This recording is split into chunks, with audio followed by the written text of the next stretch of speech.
Mankind has been harnessing wind to do useful work for centuries. Over 2,000 years ago, Chinese and Persian engineers independently developed the first windmills to pump water for irrigating crops.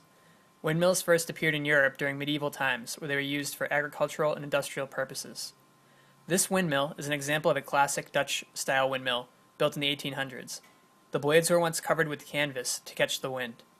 Although these early windmills were not very efficient by today's standards, the ways in which they increased production at the time made them a useful tool. Modern electricity-generating wind turbines first appeared in the late 1800s. However, it wasn't until the energy crisis of the 1970s when the focus shifted to the large-scale development of wind power. By the late 1990s, large wind farms started to appear, and wind-generated electricity became commercially available.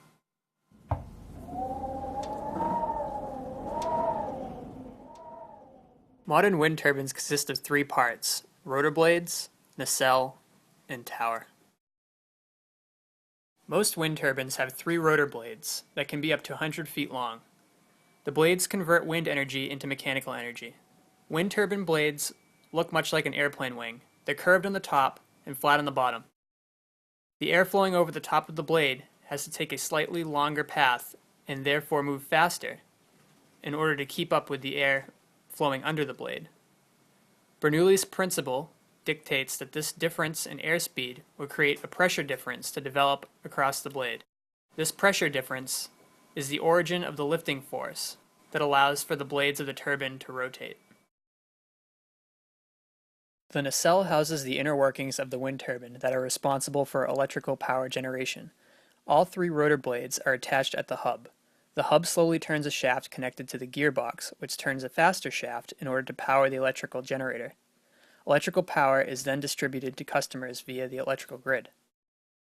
The average utility-scale wind turbine has a 2 megawatt capacity, which is enough to power about 500 average-sized homes. The tower supports the structure of the wind turbine and lifts the rotor blades high above the ground into stronger, more continuous winds. Towers can be 250 feet tall. In this experiment, we'll use a scale model of a wind turbine to generate electricity.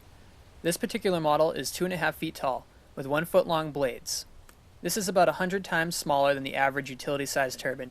However, it has all the same parts: the tower, the nacelle, and the rotor blades. Right now, wind energy is being transformed to electrical energy by the wind turbine. The voltmeter is measuring how much electricity is being produced by the turbine. The turbine is producing about 0.8 volts, which is enough electricity to light a small LED. What changes could we make to produce more electricity? Pause this video and brainstorm some changes. Some ways to increase the turbine output include faster wind, changing the blade angle, using longer blades, and having a larger generator. Wind power has its supporters and its opposition. Let's take some time to consider the pros and cons of wind power. Some advantages of wind power include: wind turbines use the wind, a natural and renewable source of energy, to generate electricity.